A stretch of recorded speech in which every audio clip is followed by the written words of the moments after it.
দীর্ঘদিনের ছেঁড়া বিশ্লেষণের মাধ্যমে বরিশাল সদরে ধানের শীষের কাণ্ডারি নির্বাচিত করেছেন। আর সেই নির্বাচনে জয়লাভ করেছেন আমাদের অত্যন্ত প্রিয়জন, দীর্ঘদিনের রাজপথে পরিচিত মুখ, এই সদর আসনে পথে ঘাটে অলিতে গলিতে যার পরিচিতি, যিনি আমাদের রাজনৈতিক অভিভাবক।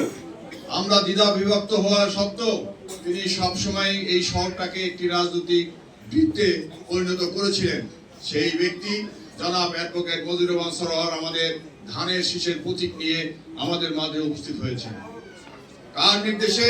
জনাব তারেক রহমান নির্দেশে। সেই মতবিনিময় সভার আজকে সভার সভাপতি বন্ধু জাহিদুল কবির জাহিদ, যিনি বিভিন্ন গুণে গুণান্বিত।